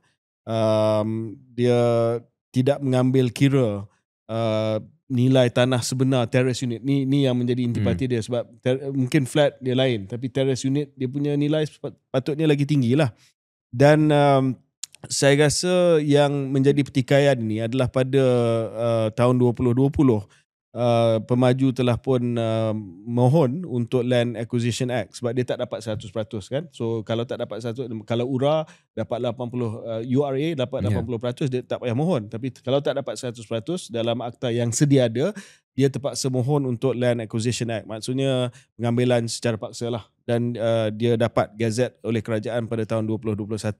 Tetapi Pejabat Tanah dan Galian PTG telah meletakkan harga pengambilan di bawah pengambilan paksa ni, Land Acquisition Act, sebagai pada paras RM400 per kaki persegi, lagi rendah. So Right. so kalau pemilik rumah teres ada yang akan dapat hanya 1 juta. Tak masuk akal lah. Rumah teres di betul-betul KLCC. berhampiran KLCC. It's Ni not Kampung 1 Baru. million. You know where it is kan? Yeah. Dia dekat dengan jalan Yap Kuan Seng, that area. I mean 1 million for rumah teres, gila. Sebab itu, dan antara komplikasi yang lain, ada pemilik asal dah meninggal, dia punya waris pun, you know, orang muda, ramai pula pewaris, dia tak akan terima lah 1 juta. Dia tahu the real cost, the market value kedai ataupun rumah teres mereka. So government is in a bind now, Syaril. So, saya cuba bagi hujah bagi dua belah pihak lah. Kalau kerajaan tak teruskan dengan perintah mahkamah, dia nampak tidak adil kepada mereka yang dah keluar. Sebab dah 6 tahun tunggu rumah baru. Ni 70%, hampir 70% yang dah setuju dengan developer, yang dah ada JV dengan developer. Kalau mereka terpaksa batalkan, somebody has to pay compensation. Kan kerajaan terpaksa bayar pampasan kepada mereka. It's going to be another round. So kita kena fikir juga mereka yang dah sign ni, apa penyelesaian bagi mereka. Kalau yang 20% ni tak keluar daripada rumah mereka, for the developer doesn't make sense. Mungkin ada tanah lot-lot yang menyebabkan tanah itu tak contiguous. Sebab ada yang tak setuju. So saya nampak it's a big problem. Ya, saya difahamkan dulu, Syaril, memang dah ada satu penyelesaian. Sebab ahli parlimen kawasan ni, sahabat kita lah, Datuk Seri Jogani, sebelum pilihan raya umum ke-14, dia minta supaya tunggu. Dia pun ada masalah dengan proposal daripada pemaju ni. Sejarah dia antaranya dia tak apa, dia membangkitkan soal latar belakang kewangan pemaju yang telah pun dikenal pasti untuk JV ni. Dan Datuk Jo minta supaya penduduk kawasan tersebut tunggu sehingga selepas PRU14, dan dia nak UDA terlibat. UDA ni syarikat GLC yang mungkin boleh memberi satu pampasan dan terma yang lebih adil, dan juga UDA punya success story selepas ada satu projek yang dibangunkan oleh UDA di Kampung Baru yang telah pun berjaya. Jadi dia minta supaya UDA mengambil alih ataupun terlibat dalam pembangunan tersebut. Tapi malangnya Datuk Jo kalah pada pilihan raya tersebut. That's when this thing happens. Kita nak bagi latar belakang lah. Memang dah ada satu cadangan yang saya rasa lebih boleh diterima oleh penduduk dan juga pemilik kawasan-kawasan tersebut. UDA telah pun membangunkan legacy Kampung Baru project quite successfully. So that's what he wanted to do. So sekarang ni the problem is this. The problem is apa yang kerajaan patut buat sekarang. Kalau nak tunggu rayuan yang sekarang ni dibawa oleh mereka yang tak setuju kepada cadangan oleh pemaju, mungkin dia akan ambil masa bertahun-tahun dan dia tidak adil kepada 70%. Tetapi saya nampak sikap kerajaan yang hanya kata, okay, this is the law, dah ada perintah mahkamah, get out. Because this is ini adalah black and white yang kita terima daripada mahkamah. Itu pun saya rasa tidak boleh diterima lah. But as I said, ini melibatkan rumah orang. Dan saya tahu akhirnya you have to decide one way or the other. Tetapi saya nampak, sampai bila kita nak tunggu juga. Tetapi by just saying that this is the law, we're going to enforce the law, saya rasa dia akan mengundang kemarahan yang sangat-sangat besar disebabkan underlying issue, forced acquisition, pampasan yang tidak adil. So kena pergi balik kepada dua root cause ini ataupun punca asal. Saya nampak ada statement daripada Datuk Seri Zahid, Presiden UMNO, minta supaya Datuk Jo menjadi seorang yang boleh negotiate satu penyelesaian yang lebih baik. If dia kerajaan berkeras juga. Saya nampak Menteri Wilayah Persekutuan Datuk Zaliha kata no, we are going to go ahead by hook or by crook. Polis pun kata kita akan kuat kuasa the rule, the letter of the law. Saya rasa I don't think that's the right way to do this. It's not the right way, and ia akan jadi kos politik besar lah. Saya boleh nampak memang ia akan jadi media sosial. Saya rasa boleh nampak jelas. So apa yang mungkin nak dapat penjelasan dari KJ? So maksudnya mungkin nilai pampasan itu harus disemak semula. Yeah. Sebab something has to give Yeah. untuk memastikan yang 30% tu berkecilan. Yeah. So something yang lebih daripada tawaran rasmi yang sedia ada ni lah. Tapi dia kena adil kepada mereka yang dah setuju juga. Ya. Yeah. Dia kena terpakai pada semua lah. Of Dia course. tak boleh special pada mereka yang hold out saja. Yeah. Dan mungkin akan ada implikasi undang-undang lah sebab mereka dah setuju. Contractually mereka dah setuju. So developer akan kata, okay, kalau you nak, kerajaan nak paksa nilai pampasan yang lebih tinggi, dia tak terpakai kepada mereka yang dah terima sebab dia dah sign JV. So dia ada, Dia akan jadi demo lain pula the tu. contractual issue also. Yeah. So it's complicated. It's complicated, I mean, but something like this is always going to be complicated. Pandangan saya lah, kalau terus bertegas dan mengusir mereka keluar, maybe you get your victory or in terms of enforcing the letter of the law. Tetapi macam Syaril kata lah, the political cost will be very, very high. Just to close this, untuk kita rumuskan topik ini, Syaril, ini tidak berkaitan secara langsung kepada kes inilah. Tetapi Syaril sebagai seorang yang saya rasa rumah keluarga isteri Syaril pun tidak jauh daripada Kampung Baru, kan? What is your ideal redevelopment of Kampung Baru? You know, I think this is a bigger question that we should ask.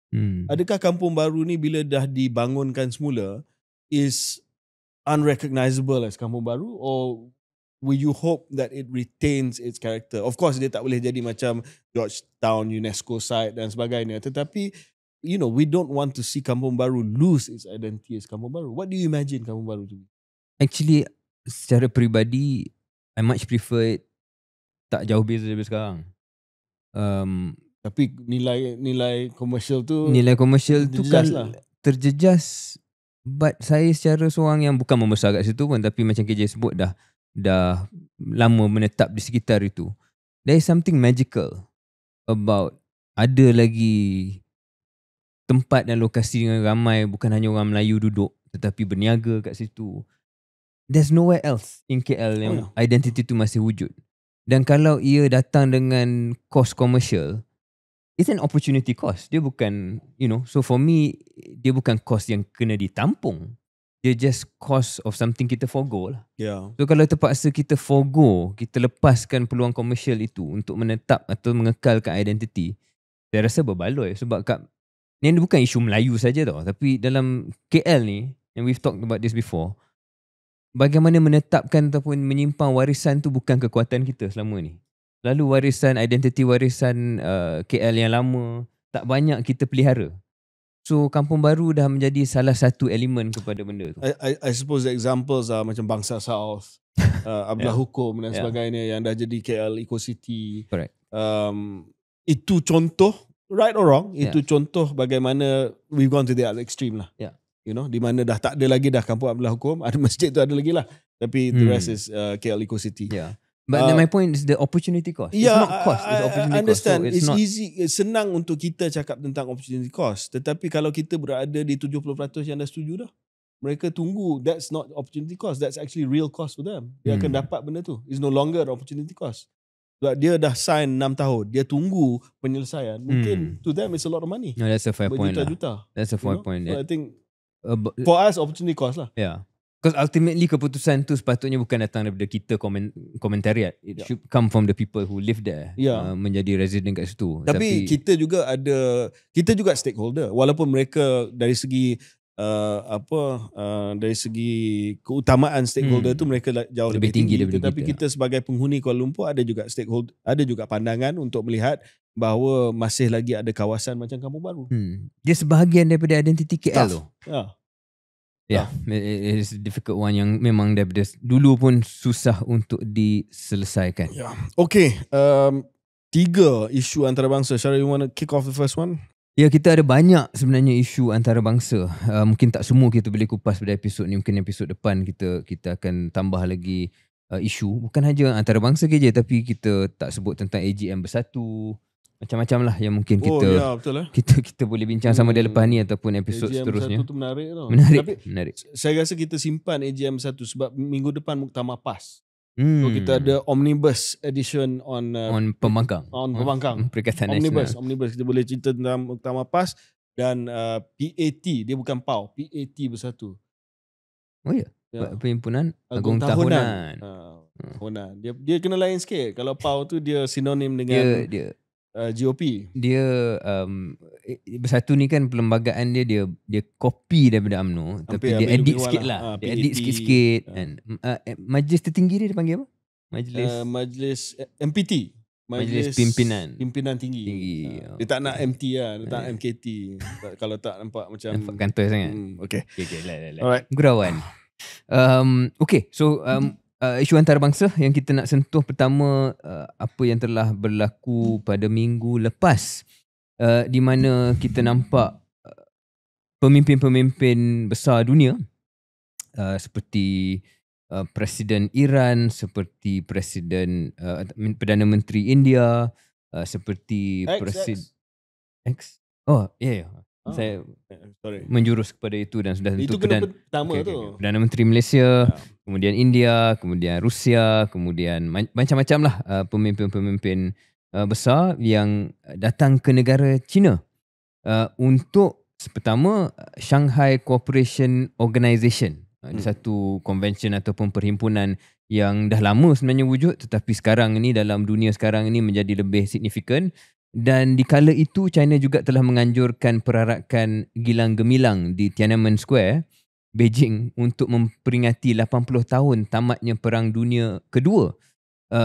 Disebabkan nampaknya lewat ini China cuba kontes semula ataupun menceritakan kembali sejarah bagaimana China menjadi salah satu komponen besar dalam kemenangan Perang Dunia Kedua, dan bukan hanya naratif tu terlalu berat kepada D-Day dan juga kepada Barat semata-mata. China je, Russia juga. Dan Russia juga. Sorry. So the narrative is bukan Amerika dan juga Eropah, the European allies, but it was Russia's offensive that helped defeat Hitler, and it was China that defeated Japan. Jadi paksi itulah yang cuba dibangkitkan signifikannya. Dan segala gambar yang kita lihat itu, yang saya nampak paling ikonik ataupun menarik minat orang adalah bagaimana ada jenaka dan gurauan mesra nampaknya antara Narendra Modi, Xi Jinping sudah tentu sebagai host, dan juga Vladimir Putin sebagai Presiden Rusia. Dan benda itu telah menaikkan sentimen bukan hanya di China ataupun di negara-negara tersebut, tapi juga di Amerika Syarikat, sebagai satu isyarat bahawa bagaimana China mempunyai pulling power, convening power. And maybe that's the whole point. Bukan hanya victory parade pada SCO gathering sendiri. I think there's a few points lah. One is ia merupakan satu yang terkini bagaimana China meletakkan dirinya sebagai satu paksi kuasa dalam dunia multipolar. Dan dia menunjukkan bahawa we have the convening power, dan simbolisme itu penting. Sebab ada yang kritik je, kata SCO, BRICS, macam-macam organisasi ni sebenarnya apa hasilnya. But maybe the point is the symbolism of China's convening power itu adalah the point. Oh yeah. Right. So that's point one. Second ialah bagaimana dalam dunia Amerika Syarikat sudah semakin menyendiri dan tidak sangat minat dalam soal antarabangsa. China timbul sebagai sebuah negara yang mempertahankan order sebelum ini. Order antarabangsa, kedaulatan negara-negara, soal kerjasama antarabangsa, soal pertubuhan antarabangsa. Benda yang selama ini dilihat China sebagai outsider, now China becomes the defender of the world order ataupun the global order yang mana Trump sudah semakin meminggirkan. Jadi dua benda utama itu, saya nampak satu trend yang akan berterusan sekurang-kurangnya untuk beberapa tahun lagi. Persoalan besar yang mungkin kita boleh bincang, adakah ini adalah long term trend di mana bukan hanya soal Trump, tetapi selepas Trump sekalipun akan terus trend ini di mana Asia dan China khususnya semakin bangkit dalam a longer arc of history where ultimately the West is in decline and East, and terutamanya China, is on the ascendancy. Ya, saya rasa dua majlis SCO dan juga majlis Victory Day Parade di Tiananmen Square Beijing ini antara majlis yang paling signifikan di peringkat antarabangsa pada tahun ini. Pertamanya, ia menunjukkan kegagalan dunia barat. This only could happen, macam cara kata, convening power, kuasa untuk membawa negara-negara ini untuk datang ke satu tempat, hanya boleh berlaku dalam keadaan ada vacuum. Kalau di Amerika Syarikat masih lagi ada presiden yang agak waras, yang tidak mahu bergaduh dengan satu dunia, dengan dia punya tarif dan sebagainya, saya rasa negara-negara akan rasa berhati-hati untuk menghadiri benda macam ni. Tetapi bila dah ada vacuum, contoh India dulu rapat dengan Amerika Syarikat. Patutnya jadi pengimbang kepada China. Tetapi bila dah kena sanction berapa peratus? 50. 50% disebabkan dia beli tarif, minyak daripada tarif 50%. Bila dah kena tarif 50% disebabkan dia beli minyak daripada Rusia. Just as simple as that. Dia tak ada pilihan. Apa pilihan yang Modi ada? Kan? So dia pun nak tunjuk bahawa dia tak puas hati lah. So dia pun pergi. So itu yang menjadikan convening power dia bukan hanya sangat soal China. Okay, of course China ada kuasa sekarang ni. Dia ada soft power, dia ada hard power. Tetapi there's not just the pull factor but the push factor. Dan push factor itu datang daripada tindakan Amerika Syarikat. Dan saya rasa ramai yang pergi dengan eyes wide open lah. Contoh Perdana Menteri kita, PMX, dia pergi dengan eyes wide open. Dia tahu siapa yang akan hadir juga, tapi dia pergi. Sebab bukan hanya dia dapat mengumpulkan pemimpin-pemimpin daripada negara-negara yang boleh dikatakan mainstream macam Malaysia, Vietnam, Indonesia, Pakistan dan sebagainya. Tetapi, there was a cast of character there lah. Korea Utara, Rusia. So peragawan utama rambut pomade Kim Jong Un pun ada juga kat situ. It was there. So antara gambar ikonik is at that balcony lah. Yang mana Xi Jinping kat tengah. Dia sengaja. This is orchestrated. China mana ada. China there's nothing to chance. Ada gambar semua jalan sekali kan. Kat depan tu Xi Jinping, Putin on the right, lepas tu model pomade on the left. It's a message. Dan bagi saya, minta maaf lah saya guna bahasa kasar sikit, it was a big middle finger to the US. It's to say that, we have convening power, you have squandered your role as the leader of the world yang orang boleh terima lah, bukan a leader of the world yang orang tak boleh terima, dan kita akan mengisi vacuum tersebut. Dan interestingly also Syaril, dia bukan hanya nak tunjuk dia punya convening power, dia guna kesempatan itu untuk menunjukkan dia punya aset ketenteraan. I was just in China, I was in Xiamen recently, so I was asking business forum, I was asking the business people involved in finance and all that what they thought. And they said, it was a source of national pride sebab mereka sendiri kata tak pernah tengok senjata-senjata yang mereka mempamerkan. The first time they showed all these sama ada ballistic missiles ataupun peluru berpandu hypersonic anti-kapal, drone, AI powered robot wolves dan sebagainya. So dia bukan hanya nak tunjuk bahawa dia ada convening power, dia nak tunjuk bahawa in terms of hardware we can match you also. This is in the context of dalam minggu yang sama Donald Trump pergi buat penjenamaan semula kepada Kementerian Pertahanan dia kerana dipanggil sebagai Kementerian Perang, Department of War. So so China is basically saying you just change the sign outside your office, but this is what we've got. So banyak symbolism dia lah. The other thing yang saya rasa agak tertarik dengan China dan Xi Jinping ni, kalau bandingkan Xi Jinping dan Trump, Trump akan bercakap tiap-tiap hari. Mungkin dalam satu hari 3, 4, 5 truth social dia punya platform lah yang nak menggantikan X ataupun Twitter. Xi Jinping jarang sekali akan bersuara yang mana kita sebagai pengamat berita dunia akan membaca sebarang statement daripada Xi Jinping. Tapi bila dia buat sesuatu seperti perkara ini, ia akan menjadi buah mulut untuk tempoh yang lama dan menjadi bahan untuk dianalisa. So that's also a difference in approach, di mana China nampak macam tak payah cakap banyak, Dia buat dan wow terus. Berbanding Trump, tukar nama jabatan, keluarkan through social, sekejap cakap A, sekejap cakap B, dalam kadang-kala dalam hari yang sama.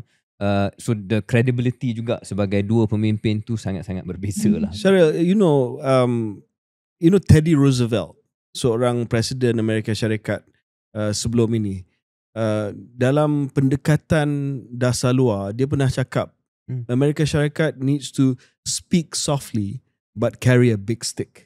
That sounds like China today. That sounds like China today. China sekarang ni mengambil nasihat daripada Teddy Roosevelt, speak softly, jangan cakap banyak, tapi carry a big stick. Contohnya dia tunjuk peluru berpandu jarak jauh hingga 20,000 kilometer. I mean, that's a big stick.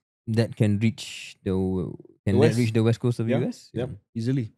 So that's one point. And second point, macam Syaril kata tadi, I want to drum this point. I mean, what world?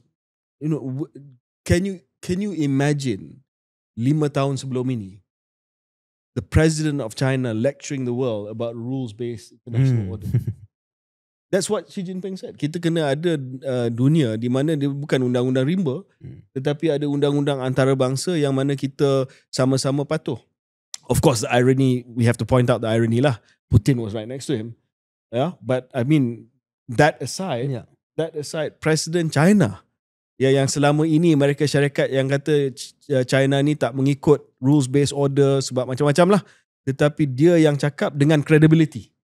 Dan Presiden Amerika Syarikat has no credibility to talk about the rules-based order. Macam KJ sebut, terma rules-based international order tu 5 tahun sebelum ini ialah shorthand untuk bantai China. Yes. Dalam mana-mana forum antarabangsa saya pergi pun, that's actually code for nak bantai China. Tapi sekarang the irony is China is the one using the same term untuk meletakkan dirinya lebih dihormati. Maybe the other part to talk about je ialah respon Asia Tenggara lah. Okay, kita cakap China, Amerika Syarikat ni kita minat, tetapi balik kepada Malaysia dan Asia Tenggara itu sendiri, kita berada dalam keadaan yang sentiasa rumit dan cuba mengimbangi antara dua. Dan walaupun kita teruja dengan apa yang mungkin berlaku dalam China dan sebagainya, tapi hakikatnya ialah yang untuk setengah negara terutamanya Filipina misalnya, dia tahu bahawa masih memerlukan Amerika Syarikat untuk menjadi pengimbang kepada China. Dan di sini bukannya bila kita sebut atau analisa seperti ini, ia satu meraihkan kegagalan Amerika Syarikat dalam rantau ini. Mungkin dari segi moral dengan soal Gaza dan sebagainya ada emosi itu, tapi kalau tolak tepi itu sekejap, kita masih juga berada dalam rantau yang sejarah kita selama ratusan tahun adalah menjadi rantau yang mampu hidup kalau kita boleh mengimbangi antara kedua paksi ini. Dan bagaimana KJ melihat selepas Trump, apa peranan Amerika Syarikat? Sebab kena ada kembali sedikit peranan saya rasa untuk datang balik kepada rantau ini. Kalau tidak, risikonya ialah China pula menjadi terlalu dominan. So that's where it's a big question. How do we make sure that the US still is interested dalam rantau ini? Saya selalu sebut bahawa negara Asia Tenggara ni perlu ada strategic equidistance antara Amerika Syarikat dan China. Maksudnya jarak kita dengan kedua negara ni yang paling elok adalah sama. Ya, kita di tengah dan kita ada yang kita setuju dengan China, ada yang kita tak setuju dengan Amerika Syarikat dan sebaliknya.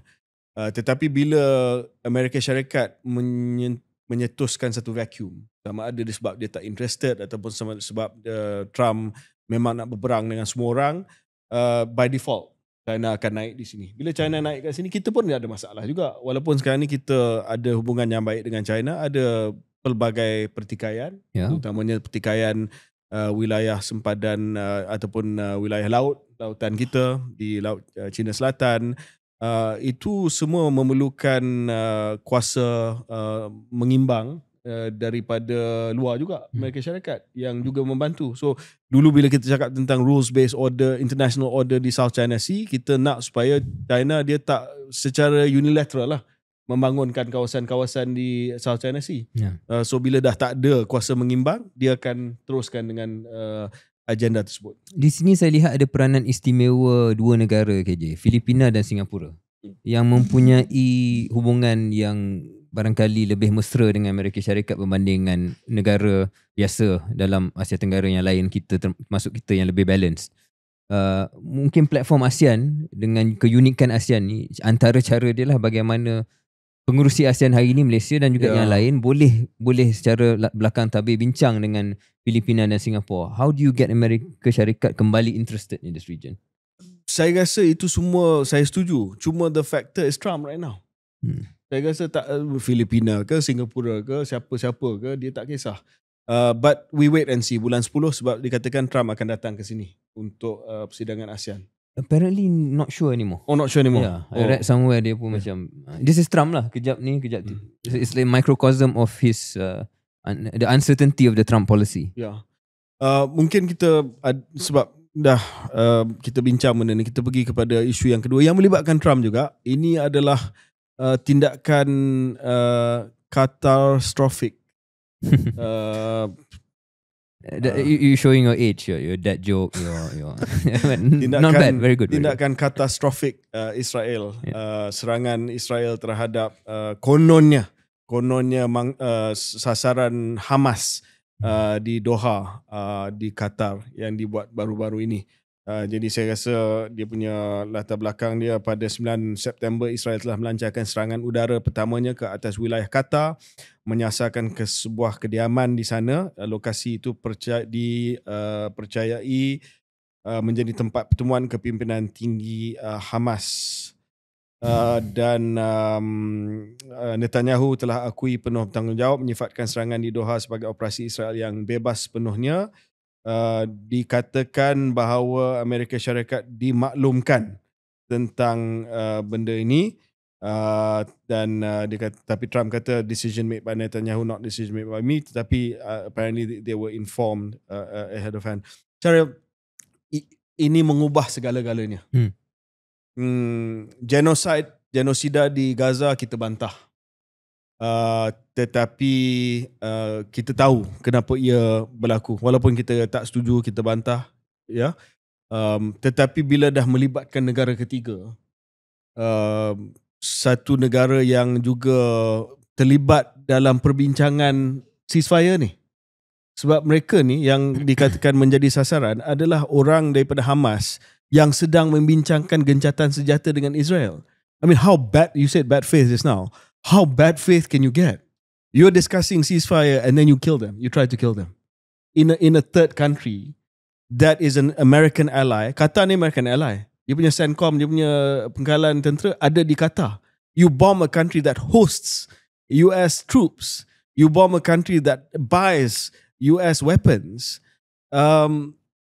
Kalau ini bukan impunity, kalau ini bukan satu tindakan yang langsung tidak kisah tentang undang-undang antarabangsa, multiple international laws have been broken already by Israel, genosida dalam Gaza, ini telah mengubah, dan presiden yang sangat bahaya, Syaril, sebab apa kata selepas ini ada negara yang tak puas hati, katalah Turkey sebagai contoh, dia kata ada Kurdish teroris yang sedang menetap di Athens for instance, and sends a bomb into Greece. Or any other country for that matter, into a third country. This changes everything. Dan saya nampak bahawa memang tidak ada kesungguhan daripada Netanyahu, baik daripada Trump, untuk ada gencatan senjata. They just want to prolong this. Kalau betul-betul dah ada deal yang dikatakan Hamas dah setuju, it would prevent Netanyahu from carrying on. He likes this war sebab dia akan kekal sebagai Perdana Menteri. Dia tak nak sebenarnya tebusan hostage itu pulang sebab dia nak prolong. Dan bagi Trump, dia dah cakap dengan jelas bahawa dia nak Gaza ini jadi Riviera dia. Dia nak complete ethnic cleansing and dispossession and displacement of the Gaza Palestinian people.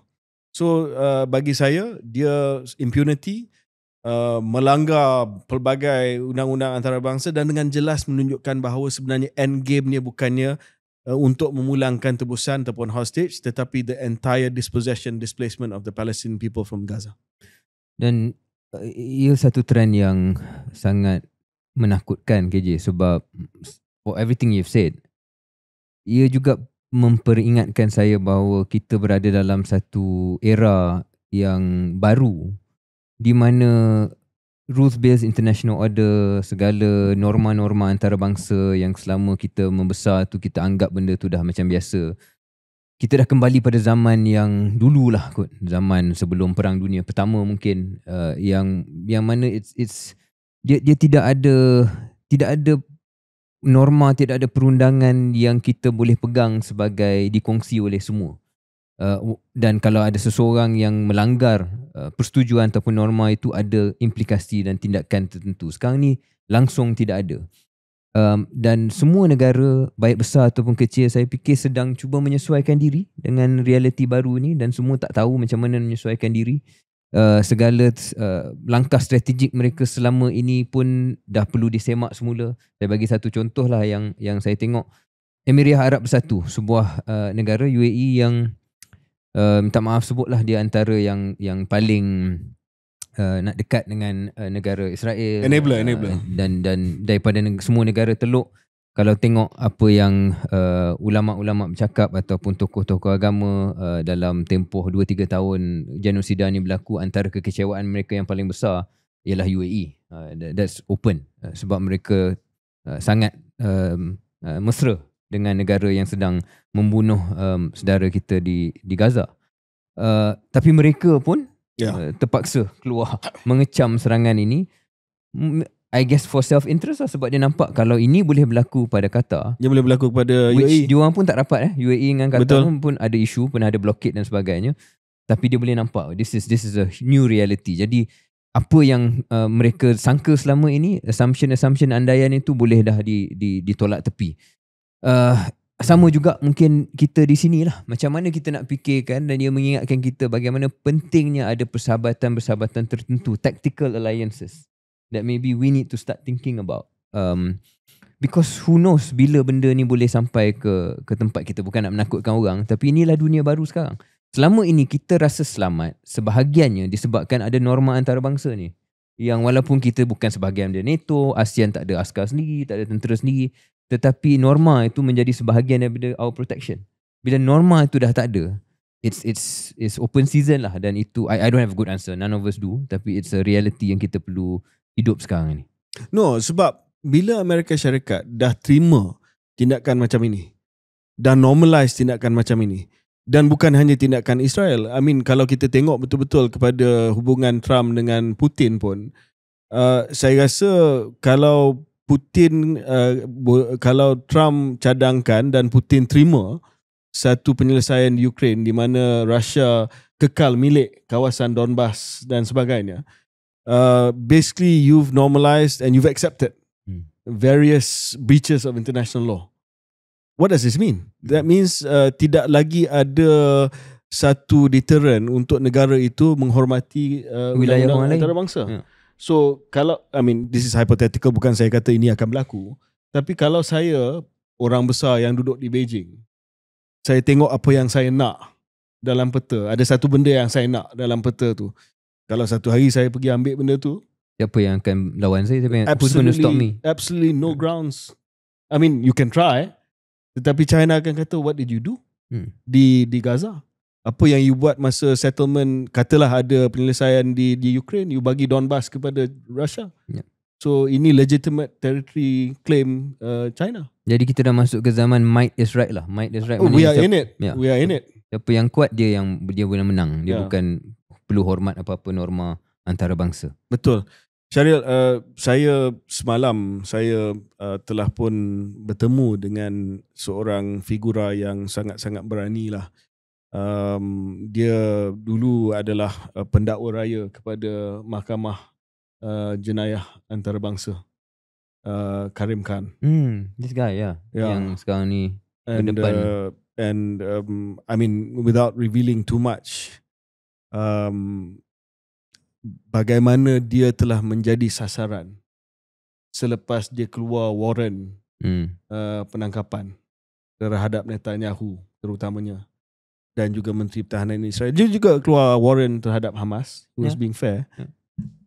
But just hearing his story about how he was targeted and warned before that, directly. So dia ada sekarang ni kononnya tuduhan jenayah seksual dan sebagainya. Gangguan seksual, ya. So macam-macam Trump charges lah. So yang itu dia serah kepada proses Pertubuhan bangsa-bangsa bersatu untuk diselesaikan. Tetapi saya kata kat dia berhati-hati sebab mereka tak habis di sini. But if he is cleared, he'll go back to becoming the prosecutor of ICC. And they were still they and weren't they, accepted. you know, apa yang mereka buat, I mean, it was chilling. It was chilling. Apa yang mereka buat untuk memastikan bahawa tidak ada usaha untuk menegakkan undang-undang antarabangsa. Ini terutamanya Israel dan Amerika Syarikat lah, berkaitan dengan sebab Karim Khan dia bawa kes war crimes terhadap Netanyahu. Yeah. Okay, mungkin last kita nak cakap sikit tentang Nepal. Kita tak pernah cakap pasal Nepal, Syaril. Nepal bergolak sekarang ni. Dan antara sebab dia bergolak adalah sebab dia bermula dengan, saya rasa kerajaan Nepal ada buat sekatan terhadap media sosial. Yes, dia mula itu dengan trigger itu. dia. Trigger. Dia nak mula buat sekatan terhadap media sosial. Apa sekatan sebenarnya? 26 platform. Facebook, X, YouTube dan lain-lain. Dan itu yang dia ban terus. Dia ban terus. Dan tindakan itu sebelumnya lah, sebab ada protes pada minggu lepas ke 2 minggu lepas yang dipimpin oleh generasi muda, Gen Z. Yang mungkin serupa dengan apa yang KJ Bincangan Zaidil di Jakarta dan di Indonesia, yang mana berkenaan dengan budaya atau persepsi lah, budaya corruption, nepotisme, masalah ekonomi dan juga keadaan kerajaan yang tidak popular. Sebab kita kena ingat Nepal ni dia selama lama dia satu monarki kan. Kemudian dia ada satu, tak silap saya, perang saudara, kemudian datang ke republik. Jadi dalam konteks dia jadi republik, peralihan itu tak smooth, dan kerajaan ataupun kepimpinan selama ini tidak begitu dihormati dan disegani lah. Tapi ini mungkin satu lagi contoh di mana tolak tepi soal peralihan sistem kerajaan itu sendiri ataupun pemerintah itu sendiri. Dia satu lagi isyarat ataupun insiden di mana kalau ada kegagalan globalisasi untuk memberikan pulangan ekonomi yang setimpal kepada majoriti penduduk, kemudian ada persepsi dan insiden di mana satu pemerintah itu dilihat hanya dikuasai oleh elit, mewah, sebab dia serupa dengan, ada banyak paralel dengan Indonesia ni lah. Sebab tak silap saya dia tunjuk gambar bagaimana hidup mewahnya kepimpinan Nepal itu. Dia boleh menghasilkan satu reaksi yang sangat-sangat besar lah yang sekarang ni berlaku, sehingga ada, tak silap saya, hampir 30 orang yang dilaporkan telah pun terkorban. Tapi ganas juga, dia telah membakar bangunan parlimen. Saya ada nampak video dia telah kejar timbalan Perdana Menteri ataupun Menteri Kewangan Nepal. Dia kejar Menteri Kewangan di jalan raya ni. Mungkin di jalan raya mah ada orang kat bawah. Mungkin TPM atau Menteri Kewangan tu berada di satu majlis dan tiba-tiba ada crowd yang kejar dia, dan ada yang terajang dia juga, dan sehingga dia, kalau tak silap, dia lari ke sungai. Bangunan-bangunan mewah, hotel mewah dan sebagainya dibakar. Punca utama dia adalah bagaimana kekayaan itu tak diagih dengan adil. There was this fiery speech by this high school kid that went viral a few weeks back. I think his name is Aura. Dia membakar semangat itu, dan he was seen to be one of the protest ataupun ketua kepada kumpulan pemberontak ini. Saya baca di komen-komen media sosial kata, okay, Gen Z satu dunia, ini cara dia untuk kita bertindak sekarang, nak mengapikan Gen Z di negara lain lah. Kalau kita boleh dekat Nepal, kalau kita boleh dekat Indonesia, kenapa Gen Z di negara lain tak boleh juga? Ada dua perkara di sini, Syaril. What is the right form of change? Kalau kita betul-betul percaya kepada demokrasi, patutnya di ballot box lah. Dan kita and the functional demokrasi yang kita ada. Itu yang pertama. Yang kedua, punca utama atau root cause dia adalah isu inequality ni lah. Berbalik kepada isu inequality ni, dan sama ada dalam kerajaan-kerajaan yang ada dalam dunia sekarang ni, mereka ada the right senjata ataupun the right toolkits to address inequality, ataupun adakah kita hanya, macam kita selalu sebutlah, buat perubahan di margin saja. Yes, a bit here, a bit of redistribution here, a bit of cash transfer here, a bit of progressive taxation here. Ataupun adakah kita sudah sampai tahap di mana kita perlu, a major overhaul in terms of how we look at economic policy yang tak pernah berlaku semenjak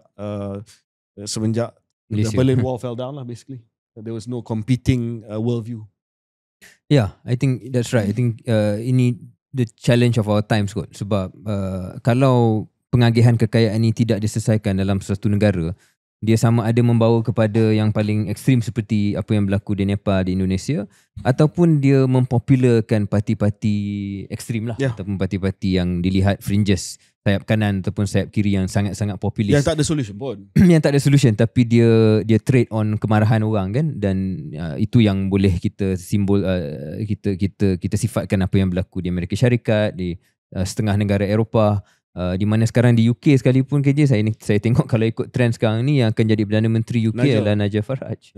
Dan bukannya Labour ataupun Konservatif. Jadi kedua-dua trend itu benda yang kalau kita sebagai yang lebih moderate ni melihat sebagai tidak progresif ataupun tidak baik lah. Satu yang mungkin Malaysia ada, dan mungkin komen akhir saya dalam hal ni, kita ada hubungan yang lain sikit kot dalam masyarakat kita antara rakyat dan pemimpin. Tak menjamin bahawa benda ni tak akan datang ke Malaysia kalau kita tak selesai masalah-masalah pengagihan kekayaan misalnya. Tapi we do have something different lah.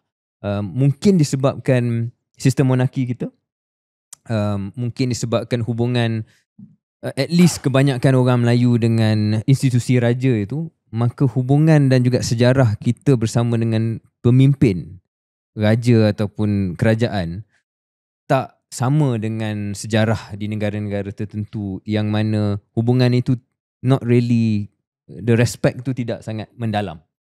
Tapi macam mimik muka KJ boleh buktikan, ia bukan jaminan lah. It can change, very quickly can change. So mereka yang berada dalam elit Malaysia, sama ada secara rasmi ataupun tak rasmi macam kita, perlu sensitif lah bahawa benda ni kalau tak diurus soal bagaimana memastikan semua orang dalam Malaysia rasa dia sebahagian daripada negara, dia mendapat peluang yang adil, dan satu hari nanti tak mustahil kita juga menghadapi cabaran-cabaran besar. Soal hubungan ni ataupun kesetiaan ni, dia sebenarnya tak mutlak. Tak mutlak. Kita dan ada pepatah. Dah kecil pun. Kita ada pepatah. Raja adil disembah, raja zalim disanggah. That's the reason why ada pepatah Melayu ni. Because in our history Melayu pun, sejarah social contract kita antara Sang Sapurba dengan Demang Lebar Daun adalah we give you the loyalty as long as you are fair. Dan selagi adil kepada subjek, kepada rakyat, maka ketaatan itu diberi. So balik kepada our own historical DNA pun ada pepatah, ada this mythical ataupun historical contract. Dia dah ada social contract dah. So selagi kita tak violate that social contract, saya rasa okay lah. Tetapi people have their limits. That's true. That's true. Kita akan ingat tu sentiasa insyaAllah. Okay, long episode. Yeah. See you next week.